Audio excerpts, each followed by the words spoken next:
I found myself looking down at my body, which was very tiny, but I also became aware of more information at the same time. So it was very cognitive. And I also became aware more of other people in the room, non-physical, and my inner senses, psychic senses, whatever you want to call them, out-of-body experiences, psychic experiences, talking to what I thought were dead people at the time, who obviously aren't dead because we're all immortal. Welcome to Soul Sisters Get Real, the show that goes deep in who we really are and why we are really here. We're your hosts, Karen from the States. And Eleni from Australia.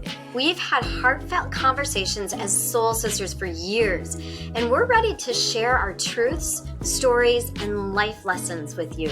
And to inspire you to connect to your truest essence, which resides deep within your soul.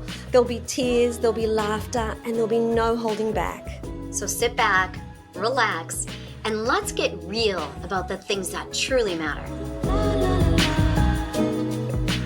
Hello everybody, welcome to another episode of Soul Sisters Get Real. In today's episode, we are talking about the 4 stages of spiritual expansion.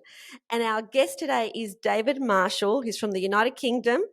He has a very interesting story. In 1970, when he was 3 years old, he found himself looking down at a small body, which was his body, and immediately realizing that this was not him. And in that heightened state of consciousness, he understood his immortality. And this has stayed with him for the last 53 years. And with daily spiritual experiences and practices and writing 4 books, he's still exploring the nature of his very being. And we're so excited about asking David lots of questions. Welcome, David.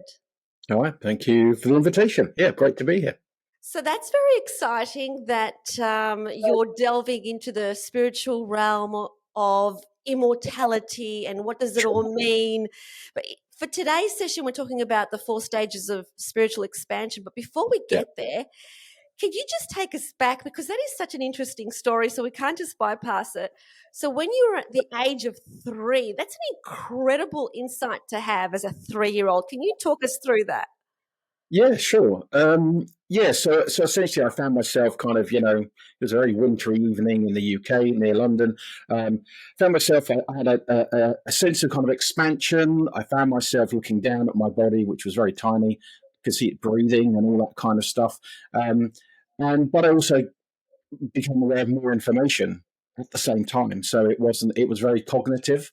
And I also became aware more of even more information about my identity. I became aware of other people in the room, non-physical people in the room, one of which is Alan, my guide and friend, who's been with me pre-life and all through this life. And I never kind of really returned, to be honest. I mean, that lasted about an hour, something like that.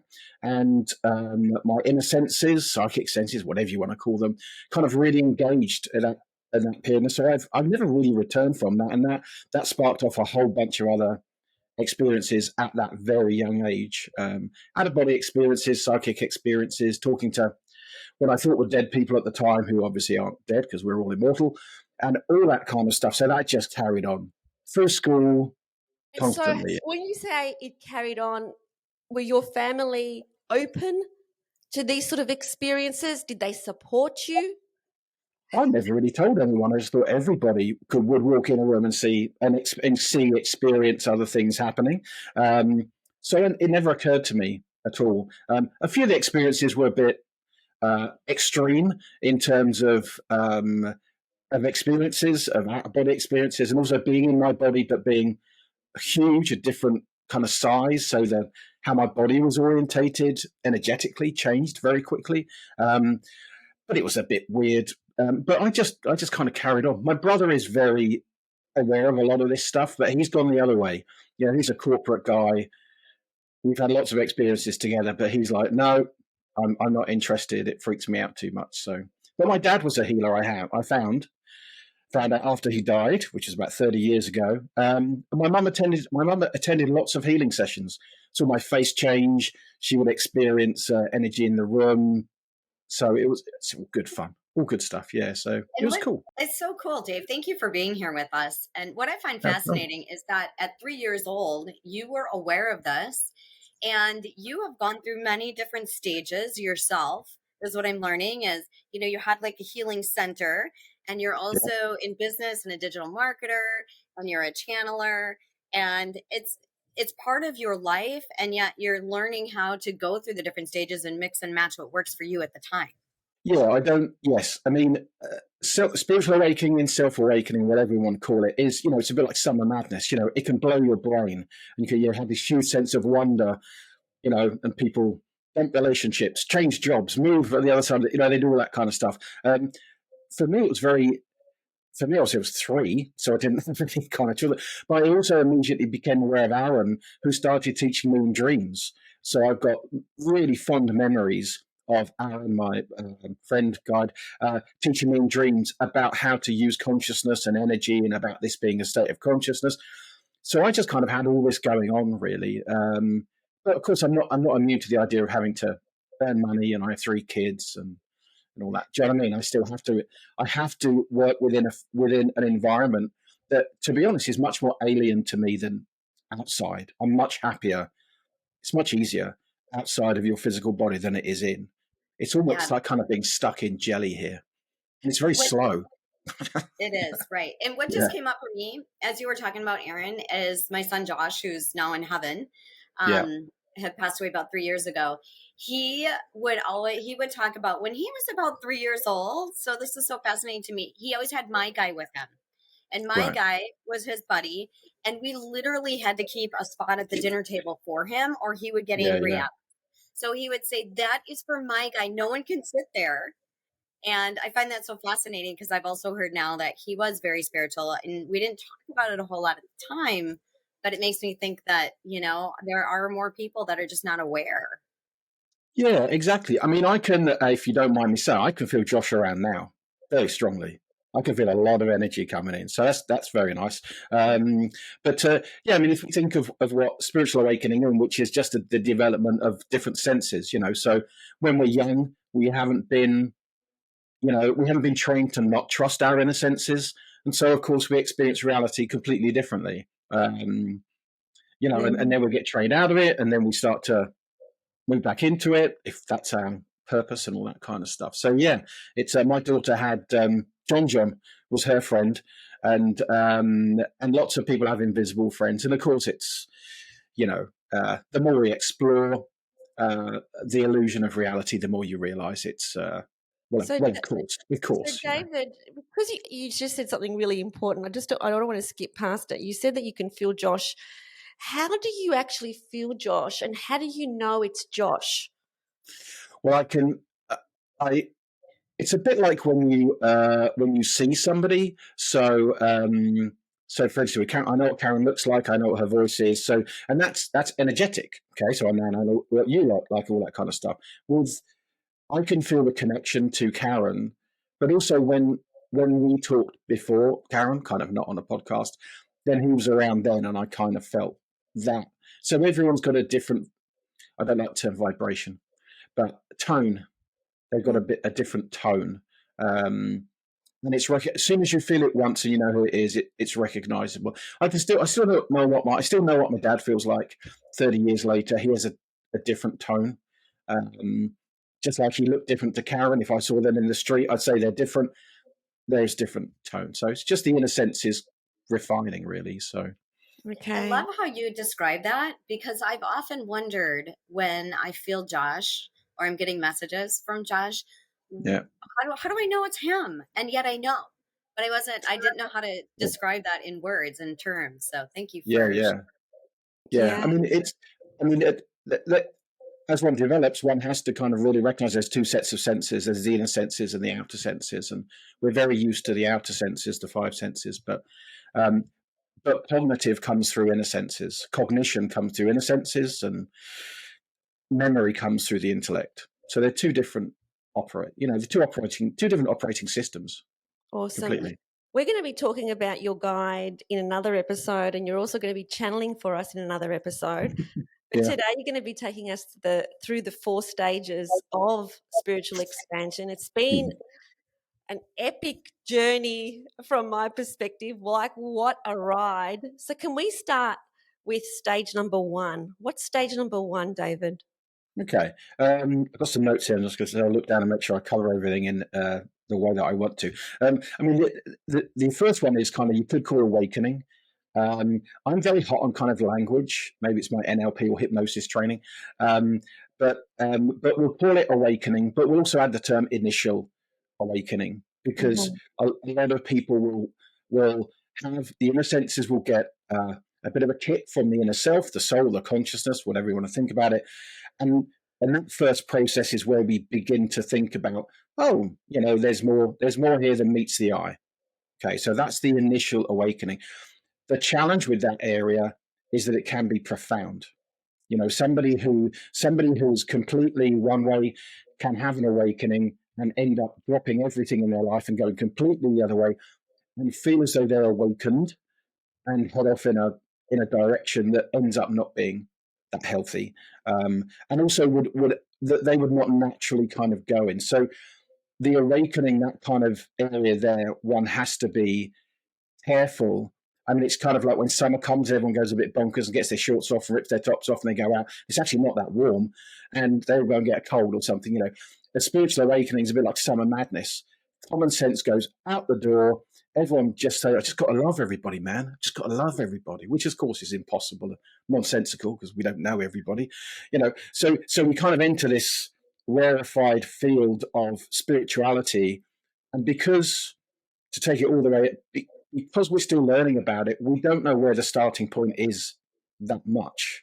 So we end up doing this, in that area, and often throwing away the baby with the bathwater, throwing away physical reality because we don't think it's spiritual. And all that, as you get a bit more sophisticated and mature in this, you realize that that's actually not the case. There's no difference between the two. Interesting you say that, in terms of like, it's not the best thing to do, because I actually did that. So when I had my big spiritual awakening, I'm one of those people. I'm one of those people that goes, right, everything is different. My whole life has changed, and I did change absolutely everything, but I don't regret it. I'm really happy that I changed everything. So what was wrong with me doing that? Because you said that's not the best path to take. Yeah, of course. So so as we kind of go through the kind of stages of development, then the key for me is, as much as I'm woo-woo and I love to hug trees and all that kind of stuff, I'm also innately skeptical. And I really like to use my conscious mind to systems, which is why I like the marketing stuff. I like puzzles, basically, and this is another puzzle. But so there's nothing wrong with it. But in my experience so I had the spiritual center for a number of years. I think probably taught about 5,000 people healing and psychic awareness. So kind of been through a lot of people, which is, for a lot of people, it throws them out to such a degree, it's difficult for them to find their footing again. And for some people, it's great. They love to be in that space where they don't mind. Do you know what I mean? But often the change is so radical for people, they throw it all away, and it's unnecessary. I get it, because of course I've done it. We've all done it to a degree. But I think as we look at a kind of a maturing process in spiritual development, I would say that it's not necessary. It's an emotional reaction. I totally get it. But as spiritual awakening, I tend to just get people to breathe. So, oh my God, I'm not physical. Oh my God, I'm spiritual. I'm kind of, yeah, okay. And how about we breathe? And I'm going to leave my partner because they're not spiritual and I can't. And it's kind of, okay, how about we breathe? How about we breathe and realize that as you develop more, you'll realize that your partner's part of your process and also has stuff to learn, and therefore you don't have to throw it all away.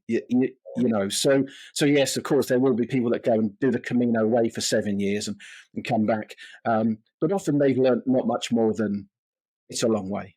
Do you know what I mean? And they've always got to come back to. So that's what I would say the first level is. It's lovely and it's wondrous, but it's also, if one can understand the other states that we're going to go through, it can be a bit more refined, I would say. Okay, awesome. Thank you. Okay, so next one. Let's go to the next stage. Yeah, sure. Yeah, so I would say the first stage is kind of the initial awakening. I think I'll just say about that first one is I think in 100 years' time we will be aware of that initial awakening and be able to handle it much differently than we do now. As we handle it differently, maybe, in times gone by, when we thought it was a religious awakening.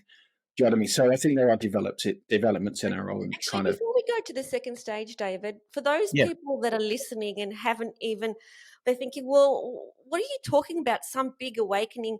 Like, what are the kinds of things that awaken people? How do they step into this first stage? Yeah. So, I mean, it's different for everybody. Some people have a very dramatic kind of awakening. There'll be a dramatic event in their life and they'll go, oh, life's not going to be this way. And they do that, and that then engages their belief system because we create our own experience. And they start to have different dreams. They start to bump into people. Somebody gives them a book, that type of thing. That's a very obvious kind of awakening. For some people, it's a bit like an elastic band. They've been kind of waiting for this intuitively for some time, almost fighting against it often. So their internal elastic band is quite stretched, and therefore when it happens, it's like, it's a wondrous, amazing, life changing experience. For many, and for some, not so much. Sometimes they go, "What am I doing here? Oh my God, it's really depressing. My life shouldn't be like this." So it's different for everybody, but fundamentally, I would say, in very grounded terms, their inner senses are beginning to get engaged with their personality, with their consciousness, and they're starting to gain other information, which becomes more conscious. And because we create our own reality, they'll invite somebody to give them a book or a lesson. They'll go online, and it will just kind of build from Okay. there. Yes. And of And course, I the would say, pandemic was something that a lot of people hooked into, and there was a mass awakening with the pandemic. And so that was something that happened on a global scale. Sure. Yeah. I mean, fundamentally, there's only one of us here, so everything's going to be global. And of course, reality doesn't exist in that way, in the truest sense, But yes, there will be mass events and individual events as part of this kind of growth of consciousness, though. So, Karen, were you going to say something? I was going to say that it's interesting because mine was obviously when my son passed away. And Sure. my big question is where did he go? And I have a massive sense that he can't just disappear. Like that soul, that spirit, that whatever it is, his essence can't just disappear. And then for me after that, it wasn't this massive, like throw everything else away. It was very gradual as I started to learn and develop. And so it is different for all of us. It's totally different, yeah, and often it depends from your starting point, of where you're at, of where your life is and where you feel and that type of thing. So, and it's a bit like an elastic band; it gets stretched and kind of breaks, and some people ping off, and other people just go, "Whoa, this is like my brother. Well, this is too much. I'm going to not do this." But I mean, in terms of your son hasn't gone anywhere, which is why you can still feel him. It's just that your senses aren't attuned to experience him as directly as your five senses. So. He's still here, as we all are. It's Yeah. just our senses change. So that would be my take on that. Yeah. Should we move into number two? Let's go. And please challenge. It's just based on my experience. Happy to do that. So the next one is kind of, I'd say, expansion within local rules, and this is where most people. This is where the rubber hits the road, as it were, and this is where a lot of people are. A lot of people will stay here for a long time, and that's when you begin to kind of, so you woke up, your inner senses are engaged, and people are giving you books, and you're kind of intuitively noticing you're feeling different, and you're kind of engaged with the process, but you're still playing by local rules of time and space. You're still playing by local rules of up and down. You're still playing by local rules that you think chakras exist because somebody many years ago said they did, or that it matters where you put the needle in acupuncture because somebody did it many. So they're still playing by all these local rules of time and space. And what's happening is most people will bumble around that area for a very long time, sometimes not so on, and their development, their expansion is limited. So, for example, when I started the healing center down the road 20, how many years ago? Nearly 30 years ago, whatever. There was a publication called Kindred Spirit, and I bought the first publication of it when we started.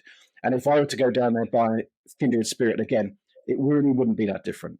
People would probably put quantum on the front of most things, but it really wouldn't be that much different. And that's because most people are bumping up against their limiting ideas of time and space, and they're kind of orbiting that, if you like. And until you can get above, outside of that, you'll continue to play by local rules. And spiritual examples, if I give you a couple, are things like past lives. So do we have multiple lives? Yes, of course we do. Are they past and future? Are they past lives? No, they're not, because time is part of the illusion of this reality. So you press into the nature of time firmly, smack it about a bit, realize that it's not real. And therefore, if one's going to explore other lives, exploring it in local rules means you go think about a time-based system where somebody dies, they go up to heaven, they come back down. Probably karma's thrown in there a little bit also. All these beliefs that come into play. But actually, an expanded view of that is that time is simultaneous, and therefore karma does not exist. Past lives do not exist. Consciousness is not limited in that way, and therefore what that gives you is the freedom to develop in whole new ways. Ways that if you believe in time fundamentally in past lives, you'll simply bump up against that.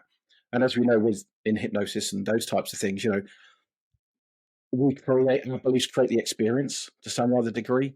So it will. That's the law of attraction. A lot of people within these local rules will talk about the law of attraction, but don't apply it to spiritual stuff like chakras or past lives or crystals, that type of thing. So what happens is we tend to just orbit around the same things. And because we believe in time, if something's old, I know this is slightly radical, and I do put this online sometimes when people ask me, I do get some flack, but it's okay. That we'll explore these things like karma not existing because time doesn't exist. For a lot of people who are orbiting that idea, they want to believe in crime and punishment because they're good people and they believe that if you do something wrong, you should pay the price. It's all these multitude of beliefs, but actually that's not true because time is simultaneous.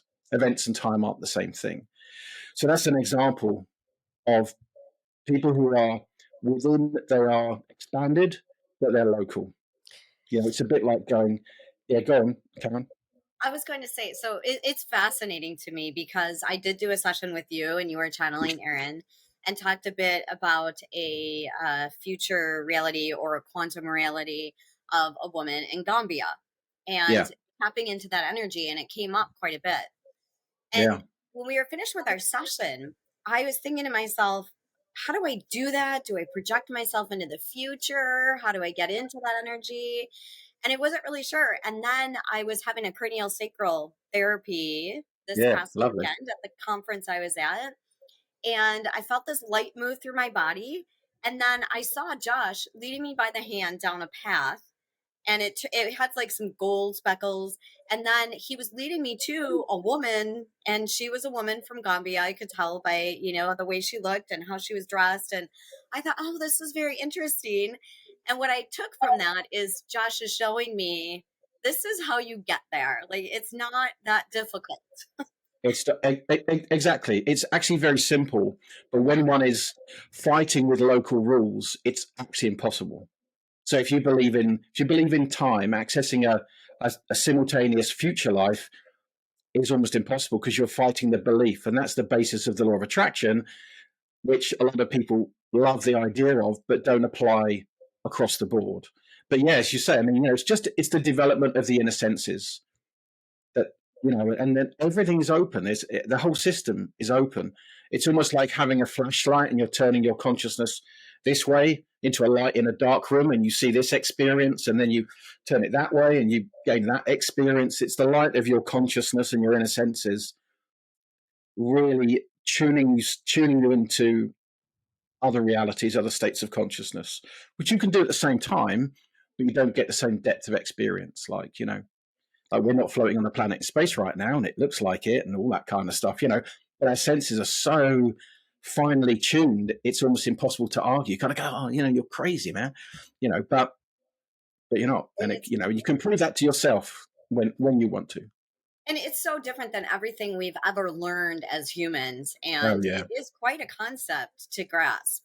So it is. And that's what I wanted to ask you. Like, can you give an example of how can we practically grasp this from a practical point of view? So, Yeah. that everything is happening at once, that all our lives are actually happening right here, right now. There is only now. And so how can we, from a day-to-day example, how can we actually embody that concept? Sure. Yeah. So I think, and if we extend the concept a little bit more, which people might find interesting and helpful. So, of course, if every life is happening now, then every pre-life, every period your consciousness exists in between lives, in that sense, also exists now. Every week you have ever lived physically exists now, and every day exists now. Mm-hmm. So because of that, then it's not, other lives are really, they're sexy and they're lovely, but they're really kind of glamour. It's just that's what we're into because we're so, but actually the greater understanding is that all events are happening simultaneously. There's a me that's not in this room that appears to be in this room. There's a you that's not doing this podcast, is off doing all multiple realities, and each one thinks it's the physical one. So you think you're the physical one here and the other ones are not. And the other one thinks that they're the physical one.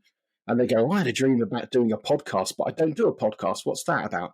And the room that you're in, you might get a sense, I felt somebody walking in, but actually it's you walking in to do the podcast that the other you is doing that's not physical. Do you know what I mean? It's like it just gets very, so it's an expanded state. And the easiest way, so I was saying I want to let you know that it's actually easy. That feels really mind-blowing.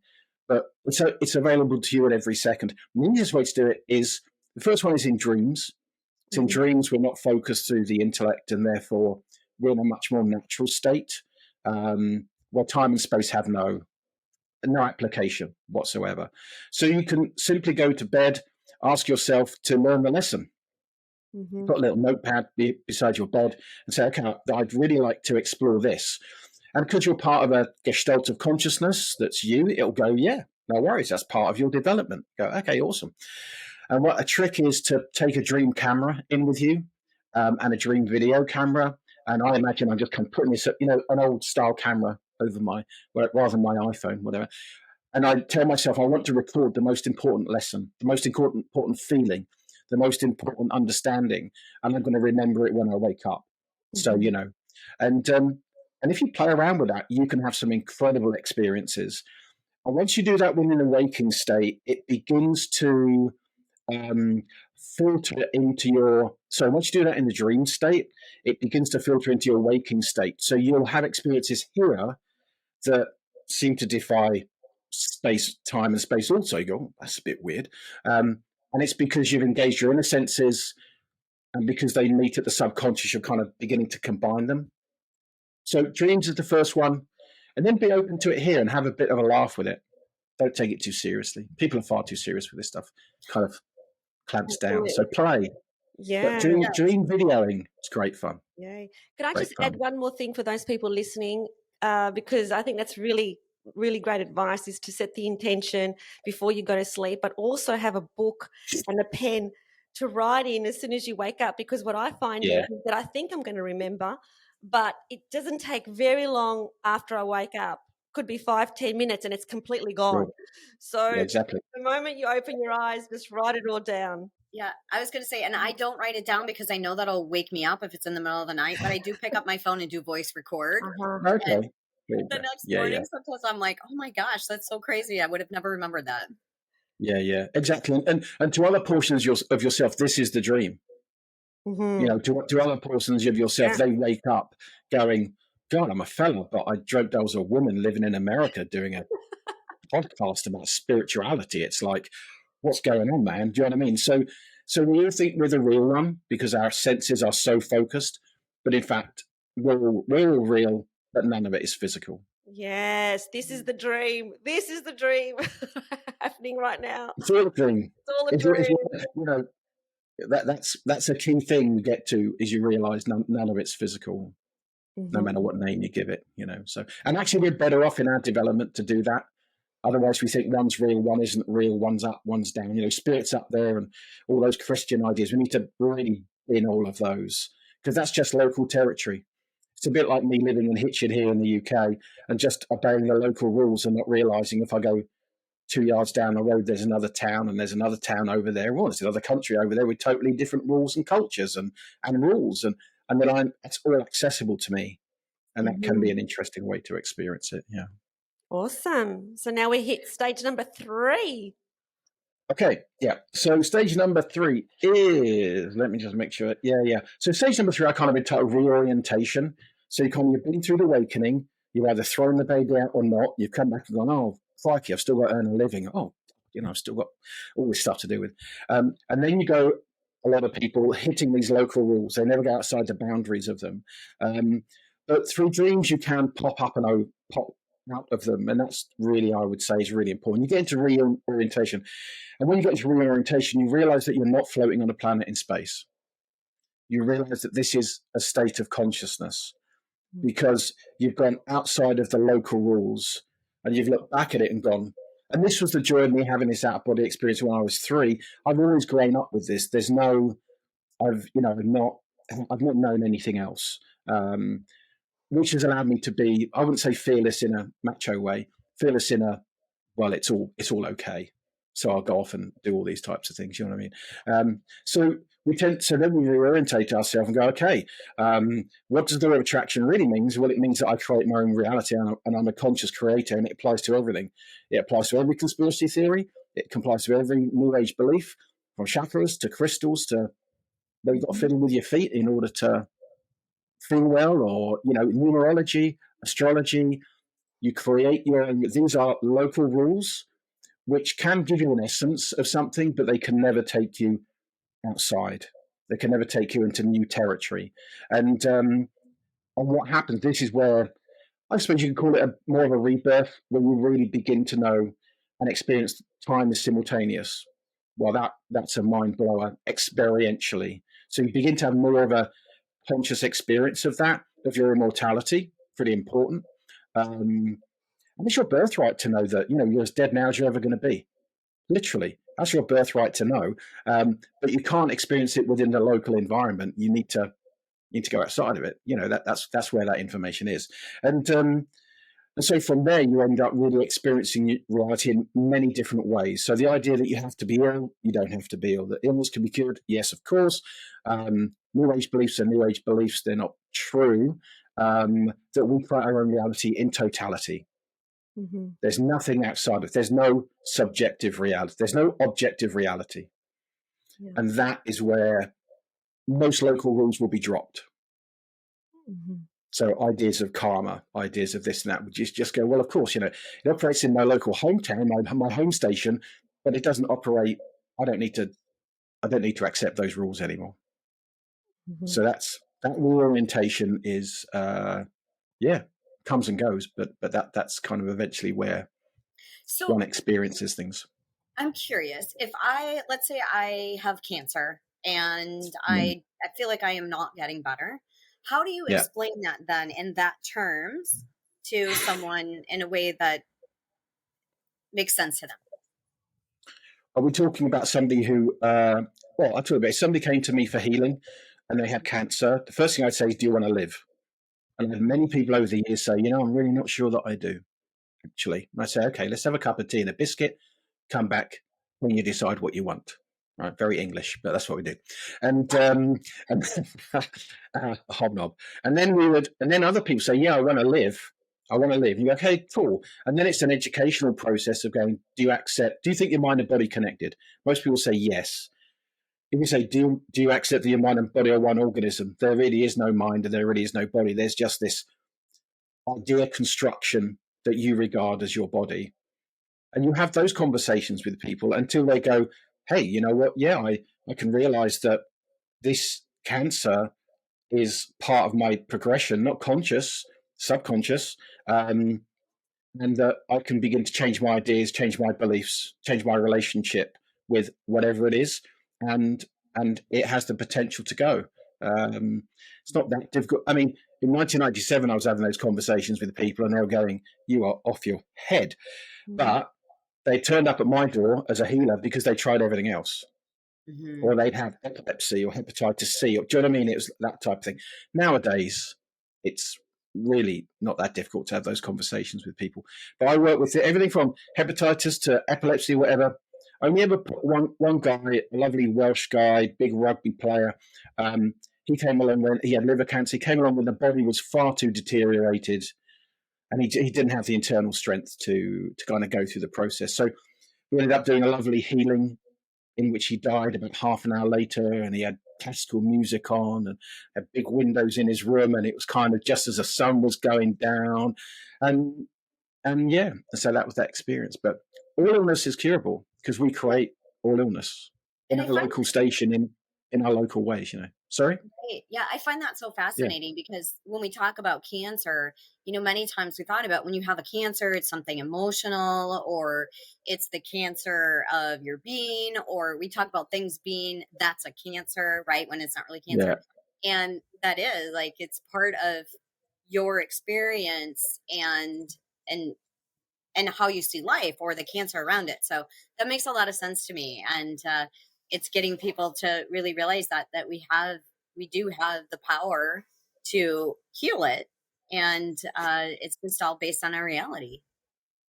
Yeah, exactly, and that can be very tricky for people, obviously. So it's a matter, I mean, my son's special needs, and I have a relationship in other lives with him, which I understand about what's happening here.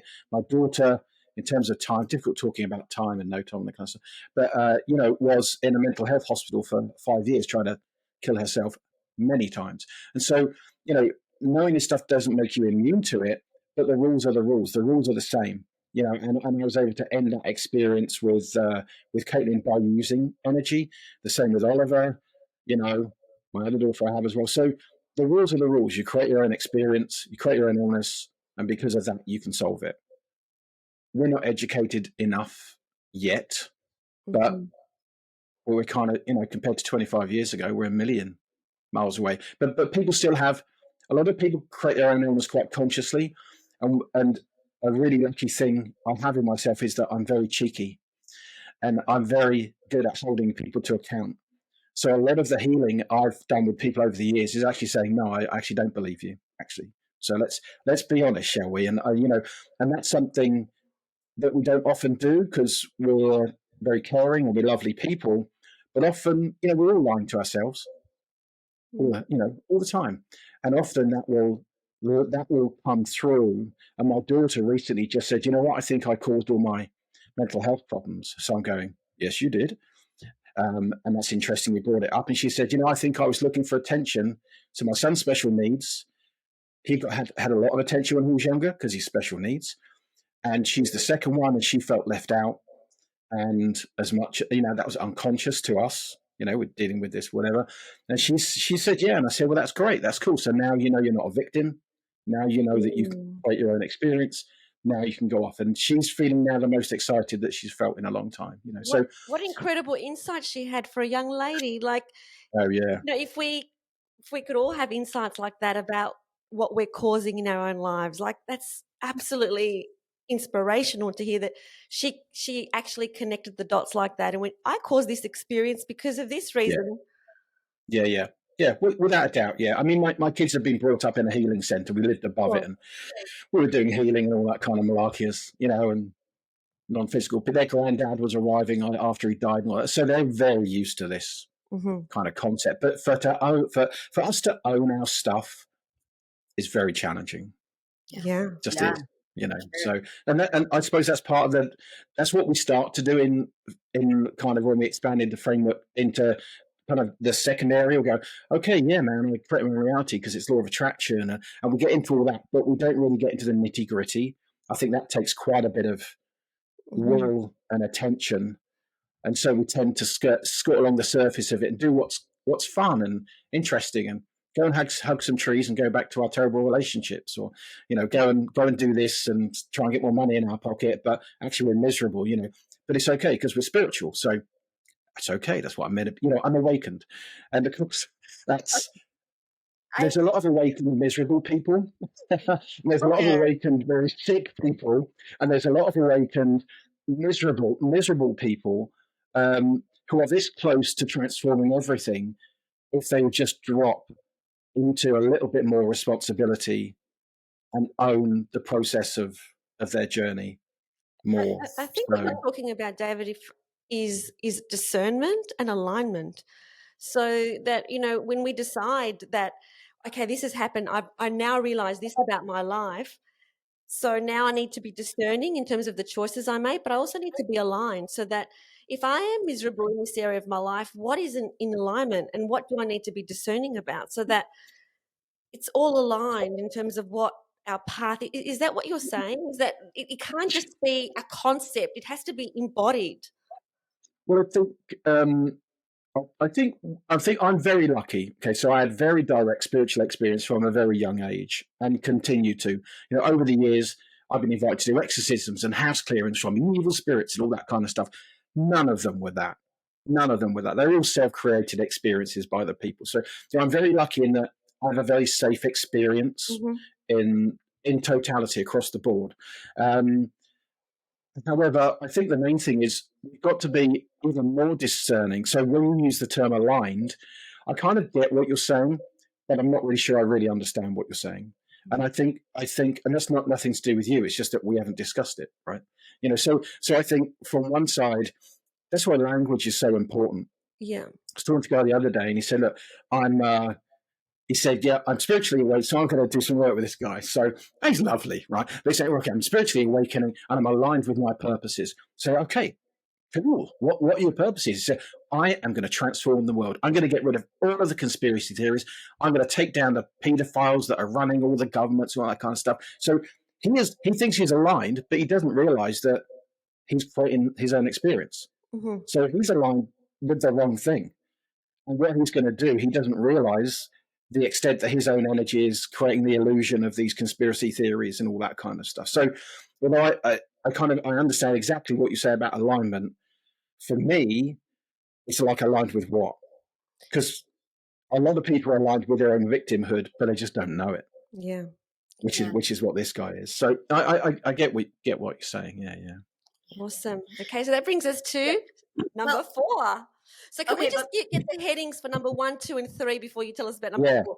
Yeah, sure. Yeah. So the first one I'd say is the initial awakening. So it's not like complete spiritual awakening. I'm enlightened. It's the initial awakening of the inner senses. Yep. Get an inner poke to say, oh, I'm not, there's more going on here. The second one is the expansion within local rules, which is where most people are. They're in the local area. They're still butting up against the ideas supposedly been passed down for thousands of years. That's all part of the illusion. The third one is reorientation, where you drop all local rules, which is, takes some time to do within oneself. And then the fourth one, I would say I've been told a whole new country. It's not one that I'm able to stay in that long, frankly. It's a whole new country, I would say, is about, and I have stayed there. So with Aaron fully aware of my physical self, my Aaron self, experiencing my inner senses at full flow, but it's very difficult to drive like that, right? It's very difficult to have children when you're in that zone. So I have experienced it in and out. I do experience now the kids aren't at home. I experience it more, but to stay in this, I think, is very, very challenging. So it's really the conscious experience with your broader identity. So you identify as a multidimensional gestalt of consciousness, as aware-eyes energy, as a personality, basically non-human. None of us are human. That's, all the rules we apply human to, you could stick them on the head and you'd be closer. So none of us are human. It's not a physical environment. So level 4, kind of expansion forward, where you're really having a conscious experience of that more often than not. And level 5, I haven't even considered yet because I'm nowhere near any of that. But with 4, you've dropped all local rules. You've dropped everything. You are aware that you experience your immortality. You are aware that your experience as a multidimensional being. Your inner senses are at play to experience other lives simultaneously, whilst being present here at the same time. And you are then aware that you're consciously aware you're part of a broader identity that goes, beyond. So so kind of when we start out, it's like starting out as one blade of grass in a field, and we're waiting. Oh my God, I'm a blade of grass. I'm spiritual. We think that's our local identity, and then we realize, oh, there's lots of other people are the same, and then you realize it's just one tiny lawn. It's one slice of reality. The local rules don't really apply unless you want to apply them, and I don't, because they're very limiting. And then you realize that, oh, actually, I'm part of something far greater, and you're kind of looking at the lawn going, oh, yeah, that type of thing. So I would say they're the levels, and it's all just information. Yeah, when you're in that level, that's similar to when you're channeling Aaron, you're channeling I would. Yeah, it's somewhere like that, but it's with you're operating very. I can do it. It's about like yoga. They've got some stances. They say if you put your knee on your head and your finger in your ear, your liver's gonna be amazing, right? So that's kind of like but it's actually a psychic stance, isn't it? It's like a physical stance, but you're really putting yourself mentally and emotionally saying, if I do this, this is going to happen. And I feel it's a bit like that. It's a psychic internal stance that I have to take in order to operate on both frequencies at the same time. And I can maintain it, but I can't maintain it for that long. I'm not disciplined enough. But I have to go and eat and take a bath, and I like drinking coffee. So, David, would you say that fourth stage is like, where you're feeling bliss, where you're just feeling like this pure energy of unconditional love? No. Okay. No, I think that's part of our local station, that description. I'm not saying you cannot be blissful, but my experience of it is that it's highly motivated. It's loving, but it's not debilitating in terms of. So I have one life where have you heard of Paramahansa Yogananda? Yes. Okay, so I've got a life in an ashram down the road from Paramahansa Yogananda, and in that life, and it's lovely. In that life, the idea was to try and attain that level of samadhi, kind of bliss, and that type of thing. But people are doing that while they're still ill. They're doing that while they're still struggling. The key to that is that doing that, like meditating, is not going to do anything for you. In fact, it might be limiting you. To try and achieve that bliss. It's lovely, but you'll still like walking the Camino. It's a lovely thing to do, but you'll still be the same person at the end of it. You still have this, unless you change your beliefs, your direct spiritual experience outside the boundaries of physical reality, then you're still in local rule. One is still in local rules. Why do you say that it will limit you, David, to be doing regular meditation? Because I'm generalizing, but in my experience, if I were to ask 10 people what meditation is and what they do it for, they come up with 10 different ideas. And I say, do you think it's any good? No, I'm terrible at it. I'm good at it. I do it for this. And so therefore, what's at play is all the local rules of belief. Like, what is meditation? My experience, if one wants to relax, doing breathing exercises is awesome. Cool.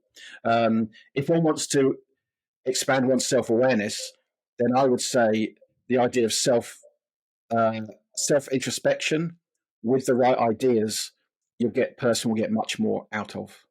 That has the capacity to take you slightly outside of physical reality. Meditation, because you're thinking, you're in your intellect, actually bundles you much more back into it. You get into right or wrongs and all that. So I would say not. No, I'd say that's very local. It's local spiritual, it's local new age. It's a great idea, but fundamentally, energetically, you're piling in on yourself, trying to do something. And when one expands outside of the local environment, you're not trying to do anything. It's all blatantly obvious that that's all part of the local rules. Physical reality is like a load of local customs. We go, hey, we're going to agree that if we do this, this happens. Everyone goes, yeah, amazing. But it's not reality. It's not rock bed reality. It's just local customs. Yeah. So almost what I'm hearing for someone that is not sure if they're understanding that is it would be instead of sitting and meditating, more of taking a walk out in nature and just being and allowing whatever it is to come.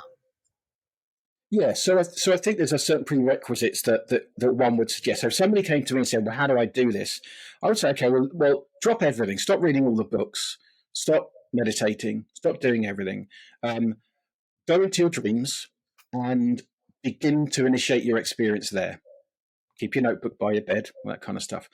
And I would say, because you create your own reality, you're capable of doing this.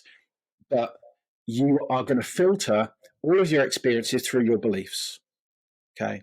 So I would invite them to find their tone in the universe, their note in the universe, and just initiate that and then just be open to the experience.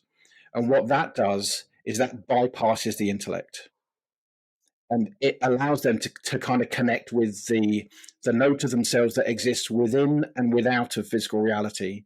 And they can kind of ride on that experience more.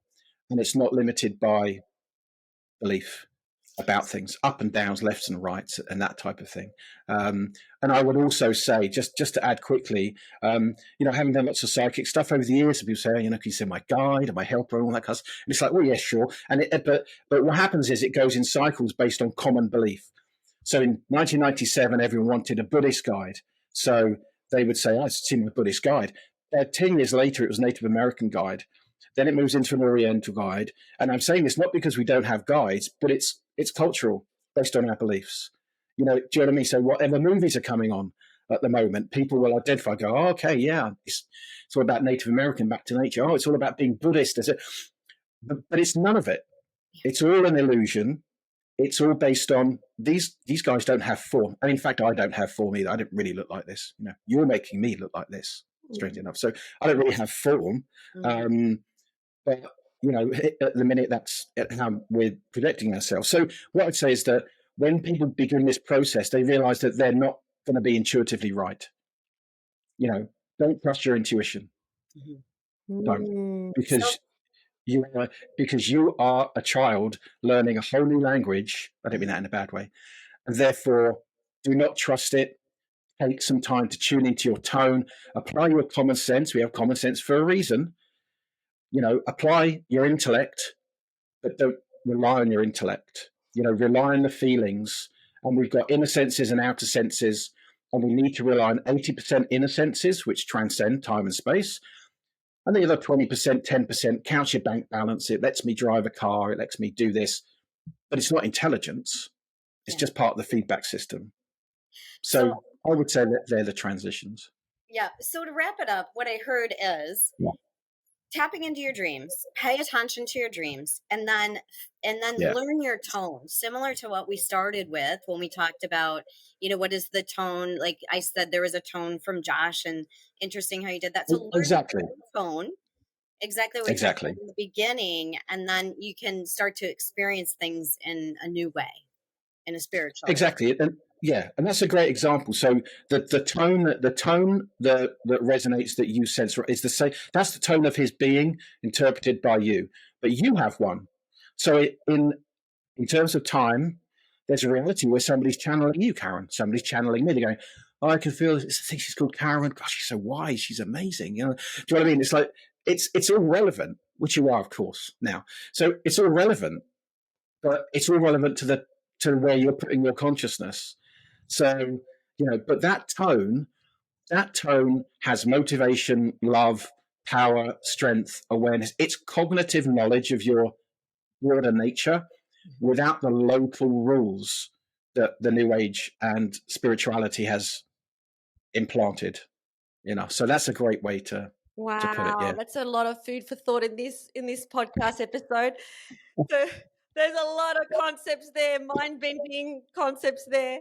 So before you go, David, we have this final question that we ask every single one of our guests, no matter what the topic is. So the question is, this podcast is called Soul Sisters Get Real. What does get real mean to you? This will be interesting. Say that again. This will be interesting. What does get real mean to you? I suppose I could put it down to three things, if I may. The first one is challenge everything. Okay. With loving honesty, kind of look at it and go, Just because that guy's got a great big long beard and a coat, or says he's channeling Mahuna from the Lord of Atlantis or the galactic nature or whatever, can I prove that? Can he? And if that's not true, just let it go. Then it's not for you. Okay, so challenge everything. Chakras, crystals, challenge it. And in your challenging of getting real, don't read one book, read 5, and you'll find that they're all different. They're all true based on Wilfer's belief, but they're all different. So that gives you an indication of what you can do. The second one I'd say is get real by recognizing that the law of attraction is ultimate. I don't really like that term. The law of attraction is complete. There's nothing outside of that. No conspiracy theory. No, you're not a victim in any way, shape, or form. You're a conscious creator. And another get real is learn to love yourself. Beautiful. What a lovely way to end this podcast. Thank you so much, David. For You're everybody welcome. listening, we've got the links down below in terms of how you can connect in with David. And thank you so much. We made it happen. Australia, United States, and United Kingdom. So Awesome. Yes, we did. Thank you very much. Interesting. It's an interesting process. So thanks for inviting me. Yeah. Thank you, David. Thanks for watching. We hope you loved it. And if you did, please like this video and subscribe to the channel.